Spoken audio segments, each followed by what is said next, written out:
రంగాచారితో మాట్లాడదాం. సంగారెడ్డి జైలు దగ్గర ఉన్నారు. రంగాచారి, ఇంకా ఎంత టైం పట్టే అవకాశం కనిపిస్తుంది? అంటే ఫార్మాలిటీస్ అన్ని పూర్తయినాయి, ఏంటి అక్కడ పరిస్థితి? Good evening. మనకున్న సమాచారం మేరకైతే అడ్వకేట్స్ అంతా కూడా ప్రాసెస్ ను పూర్తి చేసి సంగారెడ్డి కంది జైలుకు తరలి వస్తున్నట్టుగా మనకు సమాచారం ఉంది. మరి కొద్దిసేపట్లో వచ్చే అవకాశం ఉంది. అయితే అక్కడ ప్రొసీజర్స్ ఎట్లా ఉంటాయనే విషయం మాత్రం ఇంకా కొంత సందిగ్ధత నెలకొని ఉన్నది. లోపల జైలు అధికారులకు పత్రాలు అందించిన తర్వాత వాళ్ళు ఎట్లాంటి నిర్ణయం తీసుకుంటారు, ఈ రాత్రే వాళ్ళని విడుదల చేస్తారా లేక రేపు ఉదయం విడుదల చేస్తామంటారా అన్న విషయం మాత్రం కొంత సందిగ్ధత నెలకొని ఉన్నటువంటి పరిస్థితి అయితే ఉంది. కొద్దిసేపట్లోనే ఇక్కడికి అడ్వకేట్లు రాబోతున్నట్టుగా మనకు సమాచారం ఉంది. అయితే అడ్వకేట్లకు ముందే మేము సమాచారం మనం జైలు అధికారులకు మేము ముందే సమాచారం ఇచ్చాం కాబట్టి రిలీజ్ చేసే విషయంలో ఎలాంటి ఇబ్బందులు ఉండవు అని చెప్పి అడ్వకేట్లు అయితే చెప్తూ ఉన్నారు. అయితే ఇక్కడ ప్రాసెస్ ఎట్లా ఉంటుంది అనే దాని విషయం మాత్రం ఇంకా కొంచెం చెప్పాల్సిన అవసరం అయితే ఉంది. మొత్తానికి లగచర్లకు సంబంధించిన ఇష్యూ మీద ఇప్పటి వరకు దాదాపు 35 రోజులుగా జైల్లో ఉన్నటువంటి బాధితులంతా కూడా కొంత సంతోషంగా ఉన్నట్టుగా మనకు సమాచారం ఉంది. ఎందుకంటే నిన్న రాత్రి వాళ్ళకు నాంపల్లి కోర్టు బెయిల్ మంజూరు చేసినటువంటి నేపథ్యంలో వాళ్ళంతా కొంత నెలకు పైగా వాళ్ళు చాలా ఆవేదనకు గురై ఉన్నటువంటి పరిస్థితి ఉంది. ఎందుకంటే జైల్లో ఉన్నారు, చేయని నేరానికి వాళ్ళంతా జైల్లో మగ్గుతున్నటువంటి పరిస్థితి ఉన్నది. 35 రోజులుగా వాళ్ళంతా కూడా వాళ్ళ కుటుంబాలని వదిలి పిల్లల్ని వదిలి వాళ్ళంతా కూడా జైల్లో మగ్గుతున్నటువంటి పరిస్థితి ఉన్న నేపథ్యంలో ఈ బెయిల్ వచ్చిన విషయం అయితే వాళ్లకు చాలా ఆనందం కలిగిస్తున్నటువంటి విషయం అయితే మనకు కనిపిస్తూ ఉన్నది. వాళ్ళ బంధువులు కూడా మనతో అదే విషయం చెప్తూ ఉన్నారు. ఇప్పటికైనా మా కుటుంబ సభ్యులకు బెయిల్ మంజూరైన విషయం తెలుసుకుని మాకు చాలా సంతోషంగా ఉంది అని చెప్తూ ఉన్నారు. కాకపోతే వాళ్ళలో ఆవేదన మాత్రం ఇంకా కొనసాగుతూ ఉన్నది. ఎందుకంటే వాళ్ళంతా కూడా ఒక చేయని నేరానికి జైల్లో ఉన్నామనే ఒక భావన మాత్రం చాలా స్పష్టంగా కనిపిస్తూ ఉన్నది అందరిలో కూడా. ఎందుకంటే నిజానికి లగచెర్లలో జరిగినటువంటి ఆ రోజు జరిగినటువంటి ఘటనను వాళ్ళు మళ్ళీ ఒకసారి జ్ఞాపకం చేసుకుని గుర్తు తెచ్చుకుని వాళ్ళు ఆవేదనకు గురవుతున్నటువంటి పరిస్థితి కనిపిస్తూ ఉన్నది. నిజానికి గత 8-9 నెలలుగా మేమంతా కూడా ఆ భూములకు సంబంధించి అక్కడ భూములు మేము ఇవ్వము, ఫార్మా కంపెనీలకు మా భూములు ఇచ్చేది ప్రసక్తే లేదని వాళ్ళు చాలా స్పష్టంగా చెప్తూ ఉన్నారు. ముఖ్యంగా ప్రభుత్వం చెప్తున్న దానికి అక్కడ రైతులు చెప్తున్న దానికి చాలా తేడా కూడా కనిపిస్తూ ఉన్నది. ప్రభుత్వం ఏమో ముఖ్యంగా ముఖ్యమంత్రి రేవంత్ రెడ్డి స్వయంగా ఒక సమావేశంలో అక్కడ తొండలు కూడా గుడ్లు పెట్టినటువంటి భూములు సేకరిస్తున్నామని చెప్పి ఆయన చెప్పడం జరిగింది. కానీ రైతులు మాత్రం అందుకు పూర్తి భిన్నంగా వాళ్ళు చెప్తూ ఉన్నారు. అక్కడ తొండలు గుడ్లు పెట్టని భూములు కావివి, 3 పంటలు పండే భూములు, ప్రతి సంవత్సరం మేము 3 పంటలు పండించుకుంటాం, ఇక్కడ 3 పంటలు పండుతాయని చెప్పి రైతులు లగచర్లకు సంబంధించిన రైతులంతా కూడా చాలా స్పష్టంగా చెప్తూ ఉన్నారు. అక్కడికి సంబంధించిన కొంతమంది విద్యావంతులైనటువంటి యువతులు కూడా అక్కడికి వెళ్లి సోషల్ మీడియాలో ఆ పొలాలను చూయిస్తూ పంట పొలాలను చూయిస్తూ వాళ్ళంతా ఆ భూములు చూయిస్తూ కూడా వాళ్ళు సోషల్ మీడియాలో పోస్టులు చేసినటువంటి ఘటనలు కూడా ఉన్నాయి. అంటే ఇవన్నీ పంటలు పండే భూములు, ఇవి ఫార్మా కంపెనీలు ఇక్కడ కనుక ఏర్పాటు చేస్తే చాలా విధ్వంసం జరుగుతుంది, ఇక్కడ జీవన విధ్వంసం జరుగుతుంది, ఇక్కడి ప్రజలంతా కూడా చాలా ఇబ్బందులు ఎదుర్కొనేటువంటి పరిస్థితి ఉంటుంది. దానికి తోడుగా మేము జీవించేటువంటి ఈ భూములు ఇస్తే రేపు మా కుటుంబాలు ఏమైపోవాలి, మా పిల్లలు ఏమైపోవాలి అనే ఒక బాధ వాళ్ళలో కలిగిన నేపథ్యంలో దీనికి కూడా వ్యతిరేకంగా వాళ్ళంతా పోరాటం చేసిండ్రు. సో ఫైనల్లీ బెయిల్ వచ్చిందైతే దీనికి సంబంధించి అధికారులకి జస్ట్ బెయిల్ వచ్చిందనే సమాచారం మాత్రమే ఉందా? బెయిల్ పత్రాలు ఇవ్వడానికి కొంచెం టైం ఉంది కదా, లేదంటే దీనికి సంబంధించి ఇన్ఫర్మేషన్ ఉన్న నేపథ్యంలో వాళ్ళు ముందస్తుగా ఏమైనా ఇవాళ విడుదల చేయడానికి ఏమైనా స్కోప్ కనిపిస్తుందా? దానికి తగ్గట్టుగా అరేంజ్మెంట్స్ ఏమైనా చేసే అవకాశం కనిపిస్తుందా జైలు అధికారులు?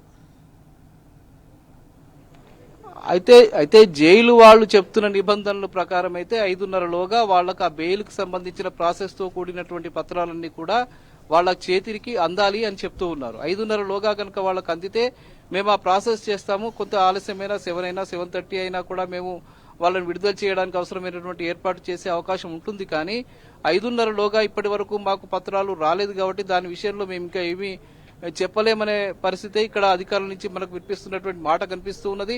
అయితే దానికి సంబంధించి అడ్వకేట్లే ఒక పూర్తి వివరణతో రావాల్సిన అవసరం ఉంది. అడ్వకేట్ ఇక్కడికి వచ్చేటువంటి అడ్వకేట్లు అందులో ఎట్లాంటి వివరణతో తీసుకొస్తున్నారు, వాళ్ళని విడుదల చేయడానికి మేము ముందస్తు సమాచారం ఇచ్చామని వాళ్ళైతే చెప్తూ ఉన్నారు. దాని పరిగణలోకి వీళ్ళు అధికారులు తీసుకుంటారా, జైలు అధికారులు తీసుకుంటారా లేదా అన్న విషయం మాత్రం ఇంకా ఇప్పుడే స్పష్టంగా చెప్పే పరిస్థితి లేదు. ఎందుకంటే అధికారులు మాత్రం ఇంకా బయటకి ఈ విషయాలు స్పష్టంగా చెప్పడం లేదు. కాకపోతే వాళ్లకున్న నిబంధనల ప్రకారం అయితే 5:30లోగా మాకు పత్రాలు అందితే మేము ఆ విడుదలకు అవసరమైనటువంటి ప్రాసెస్ ను పూర్తి చేసి వాళ్ళు ఈరోజు సాయంత్రమే విడుదల చేసేటువంటి అవకాశం ఉంది అని చెప్తున్నారు. ఒకవేళ ఆలస్యం గనక జరిగితే రేపు ఉదయం విడుదలయ్యేటువంటి పరిస్థితి కనిపిస్తుంది. మొత్తానికి అది మరికొద్ది సేపట్లో అది తేలబోతూ ఉంది. జైలు అధికారులు కానీ ఇక్కడి నుంచి వచ్చే అడ్వకేట్లు కానీ ఆ విషయాన్ని స్పష్టం చేయాల్సిన అవసరం అయితే ఉంది. మరికొద్ది సేపట్లో ఇక్కడికి అడ్వకేట్లు రాబోతూ ఉన్నారు. మరోవైపు జైలు అధికారుల నుంచి కూడా ఎట్లాంటి వివరణ వస్తుందనే విషయం మాత్రం కొంత మనకు తెలవాల్సిన అవసరం అయితే ఉంది. అయితే రంగాచారి ఇవాళ రాత్రిలోగా విడుదల చేసే అవకాశం లేకపోతే ఉదయం ఎన్ని గంటలకు మళ్ళీ ఫార్మాలిటీస్ అన్ని పూర్తి చేసే ఛాన్సెస్ కనిపిస్తున్నాయి? అంటే యథావిధిగా ఒకవేళ ఈ రోజు రాత్రి కనుక విడుదల ప్రక్రియ పూర్తి కాకపోతే రేపు ఉదయం మళ్ళీ ఆఫీసు అవర్స్ ఏదైతే ఉంటాయో సుమారు 9:30-10 గంటల ప్రాంతంలో కావచ్చు, లేకపోతే ఉదయం ఇంకా అంతకంటే ఉదయం కూడా విడుదల చేసే అవకాశాలు కొన్ని ఉంటాయి. ఎందుకంటే మొన్న నటుడు అల్లు అర్జున్ కు సంబంధించిన ఇష్యూ చూశాం మనము. ఆ రోజు రాత్రి వాళ్లకు సంబంధించిన పత్రాలు కొంత ఆలస్యంగా జారీ చేసిన నేపథ్యంలో తెల్లవారుజామున 7-7:30 గంటలకే అతన్ని విడుదల చేసినటువంటి సందర్భాన్ని మనం చూసి ఉన్నాం. కాబట్టి బహుశా ఒకవేళ ఈ రోజు రాత్రి కనుక ఆ ప్రక్రియ పూర్తి కాకపోతే రేపు ఉదయం తెల్లవారుజామున 7-7:30-8 గంటల ప్రాంతాల వరకు వీళ్ళందరినీ విడుదల చేసే అవకాశాలు అయితే కనిపిస్తూ ఉన్నాయి. అయితే దానికి సంబంధించి వీళ్ళు అడ్వకేట్స్ వస్తే మరొక స్పష్టత వచ్చే అవకాశం కనిపిస్తూ ఉన్నది.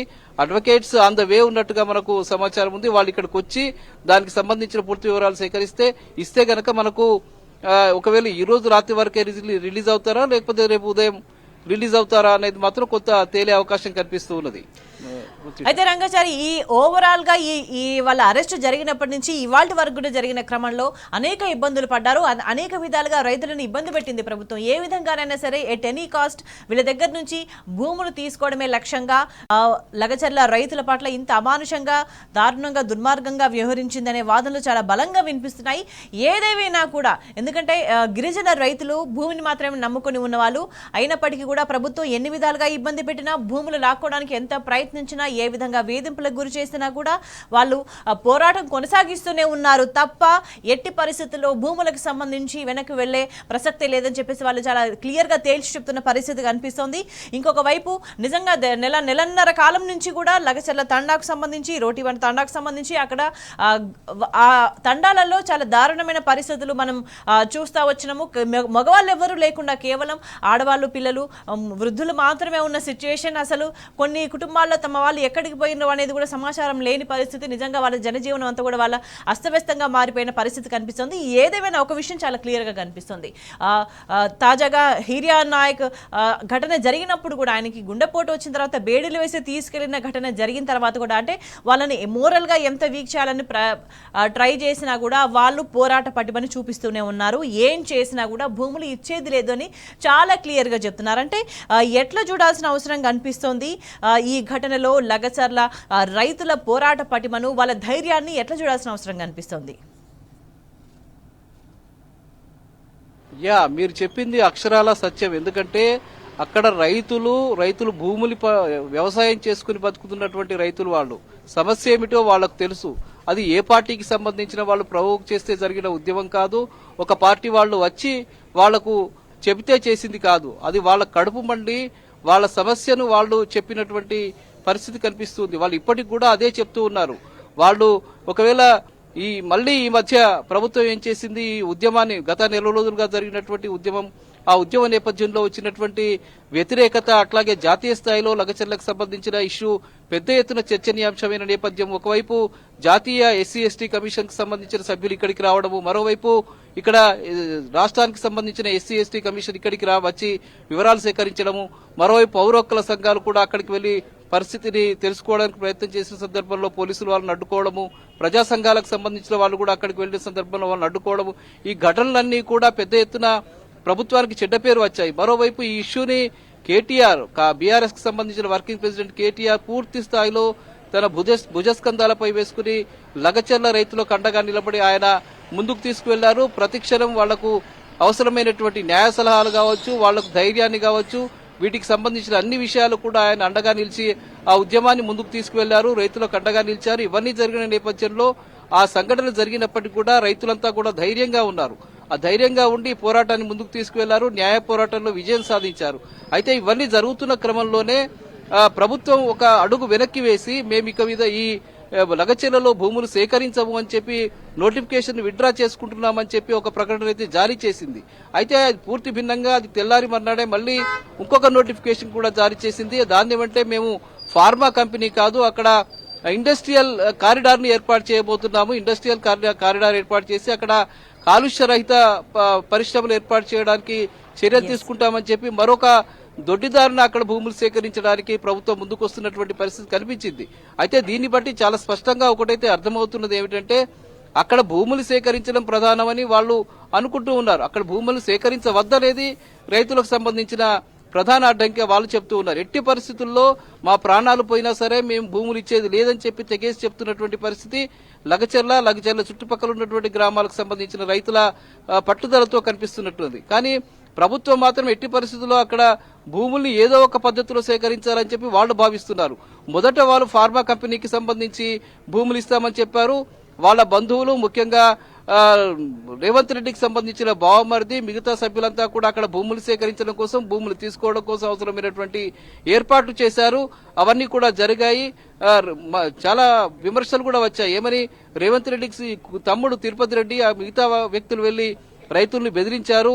వాళ్ళని ఎట్టి పరిస్థితుల్లో మీరు భూములు ఇవ్వకపోతే మీ అంతు చూస్తామని చెప్పి బెదిరించారని చెప్పి కూడా విమర్శలు వచ్చాయి.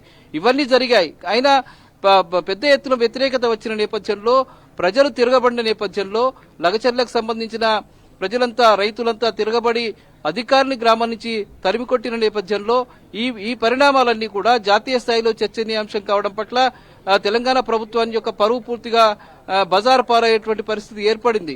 ఈ నేపథ్యంలో ఒక అడుగు వెనక్కి వేసినప్పటికీ కూడా మళ్లీ దొడ్డిదారిన ఆ భూములు సేకరించడం కోసం బయట ప్రపంచానికి చూడడానికి లగచెర్ల విషయంలో ప్రభుత్వం వెనక్కు తగ్గింది అన్నట్టుగా తీవ్రమైన ప్రచారం కూడా జరిగింది. ఒక 4-5 రోజుల పాటు వెనక్కు తగ్గింది. ఇంకా లగచెర్ల రైతుల భూములు వాళ్లతో పాటే ఉన్నాయన్న ఇంప్రెషన్ కలిగించింది ప్రభుత్వం. కానీ వాస్తవానికి చూసుకుంటే ఇంకా ఆ భూములకు సంబంధించి వెనక్కు తగ్గలేదు. కేవలం ఫార్మాకు సంబంధించి ఆ ఆలోచన మార్చి ఇంకో దానికోసం భూములు ఇండస్ట్రియల్ దానికోసం భూములు తీసుకుంటామని చెప్తున్న పరిస్థితి కనిపిస్తుంది. కానీ సమస్య మాత్రం అట్లానే ఉంది. రైతులకి వేధింపులు అట్లానే ఉన్నాయి. వాళ్ళు అట్లానే కంటిన్యూస్గా ఇబ్బంది పడుతూనే ఉన్నారు. సో ఏం జరగబోతోంది అని అనుకోవాలి. ఏదేమైనా సరే ఎట్టి పరిస్థితుల్లో రైతులు భూములు ఇచ్చే ప్రసక్తే లేదంటున్నారు. తమ ప్రాణాలు పోయినప్పటికీ కూడా మా ప్రాణాలు పోయినా సరే భూములు ఇవ్వమని చెప్తున్నారు. రైట్ బీఆర్ఎస్ పార్టీ కూడా అదే విషయాన్ని చాలా స్పష్టంగా చెప్తూ ఉన్నది. పూర్తి స్థాయిలో లగచెర్లకు సంబంధించిన భూసేకరణ ప్రక్రియనే పూర్తిగా ఆగిపోవాలి. కేటీఆర్ కూడా ఈ మధ్య జరిగినటువంటి పలు సమావేశాల్లో చాలా స్పష్టంగా ఒకటే చెప్పారు. లగచెర్లకు సంబంధించిన భూముల సేకరణ విషయంలో ప్రభుత్వం పూర్తిగా విత్డ్రా కావాల్సిందే అని చెప్పారు. ఒకవేళ అలా జరగకపోతే వాళ్ళ లగచెర్లకు సంబంధించిన రైతులకు మద్దతుగా మేము పోరాటాన్ని మళ్లీ యథావిధిగా కొనసాగిస్తాం, వాళ్లకు మద్దతుగా నిలబడతాం, వాళ్ళ పోరాటాన్ని ముందుకు తీసుకువెళ్తామని చెప్పారు. అదే విధంగా ఇప్పుడు జరుగుతున్నటువంటి అసెంబ్లీ సెషన్స్ లో కూడా లగచెర్లకు సంబంధించిన ఇష్యూ మీద పూర్తి స్థాయిలో చర్చ పెట్టాలి, దీని మీద చర్చ జరగాలని చెప్పి కూడా బలంగా పట్టుబట్టినప్పటికీ కూడా ప్రభుత్వం వాళ్ళందరినీ పక్కకు పెట్టి ఆ చర్చను కూడా అసెంబ్లీలో జరగకుండా చేసినటువంటి పరిస్థితి మనం చూసి ఉన్నాం. అదే విధానం రేపు జరగబోతుంది. ముఖ్యంగా లగచెర్ల రైతులు ఇంకా ఈ ఘటనల తర్వాత ఇంత చిత్రహింస పెట్టిన తర్వాత ప్రభుత్వం ఇంత హింసలు పెట్టి జైల్లో పెట్టిన తర్వాత మళ్లీ భూములు ఇచ్చే పరిస్థితి అయితే అక్కడ ఉండదు. ఎట్టి పరిస్థితుల్లో తిరగబడేటువంటి పరిస్థితి అక్కడ ఉంటుంది, అందుకు మద్దతు ఇచ్చేటువంటి పరిస్థితి ఇక్కడ ఉంటుంది. కాబట్టి ఎట్టి పరిస్థితుల్లో రేపు మళ్లీ కూడా ఒకవేళ దొడ్డిదారిన రేవంత్ రెడ్డి ప్రభుత్వం కనుక అక్కడ భూములు సేకరించడానికి ముందుకు వస్తే మాత్రం చాలా తీవ్ర స్థాయి ప్రతిఘటన వచ్చేటువంటి అవకాశం అయితే కనిపిస్తుంది. అక్కడ ఒక్క జాగాలనే కాదు, మొత్తంగా గిరిజన గూడాల్లోనే ఇట్లాంటి ఒక ప్రతిఘటన వచ్చే అవకాశం కనిపిస్తుంది. ఎందుకంటే మనం స్పష్టంగా చూశాం, మహబూబాబాద్ లో బీఆర్ఎస్ పార్టీ నిర్వహించినటువంటి భారీ ధర్నా ఏదైతే ఉందో ఆ ధర్నాకు వేలాది సంఖ్యలో, ₹1 ఇవ్వకుండా కూడా వేలాది సంఖ్యలో గిరిజనులంతా వచ్చి ఆ సభలో పాల్గొని మద్దతు పలికినటువంటి పరిస్థితి ఉంది. ఇంకా చాలా ప్రాంతాల్లో కూడా ఇట్లాంటి ఒక వాతావరణమే నెలకొని ఉంది. ఇదే పద్ధతిలో తెలంగాణ వ్యాప్తంగా 20 చోట్ల మేము భూములు సేకరిస్తామని చెప్పి ప్రభుత్వం ఒక ప్రకటన చేసి ఉంది. అంటే దాదాపు 20 ప్రాంతాల్లో సగం ప్రాంతాల్లో కూడా అక్కడంతా కూడా గిరిజనులు ఉన్నటువంటి ప్రాంతమే. మన ఉదాహరణకు సంగారెడ్డిలోని న్యాల్కల్ ప్రాంతంలో సేకరించదలిచినటువంటి 2,000 ఎకరాల భూమి ఏదైతే ఉందో అది కూడా గిరిజన ప్రాంతానికి సంబంధించిందే. అక్కడ కూడా చాలా మంది లంబాడీలకు సంబంధించిన భూములే ఉన్నాయి. వాటిని సేకరించడానికి కూడా అక్కడ నోటిఫికేషన్ జారీ చేస్తే అక్కడ కూడా ప్రజలు తిరగబడుతున్నటువంటి పరిస్థితి కనిపిస్తుంది. ఇంకా చాలా చోట్ల ఇట్లాంటి పరిస్థితి ఉంది. హుస్నాబాద్ ప్రాంతంలోని అక్కన్నపేట మండలంలో కూడా ఇలాంటి వాతావరణమే నెలకొని ఉన్నది. అక్కడ కూడా లంబాడీలు గిరిజనులే ఉన్నారు. వాళ్ళు కూడా తమ భూములను ఇవ్వమని చెప్పి వాళ్ళు చాలా స్పష్టంగా చెప్తున్నటువంటి పరిస్థితి అయితే కనిపిస్తుంది. అంటే ఒకవేళ మొండిగా గనక ప్రభుత్వం అలాగే వెళితే ఎట్టి పరిస్థితుల్లో తీవ్ర స్థాయిలో ప్రజల నుంచి గిరిజనుల నుంచి తీవ్రమైనటువంటి ప్రతిఘటన మాత్రం వచ్చే అవకాశాలు మాత్రం కనిపిస్తున్నాయి.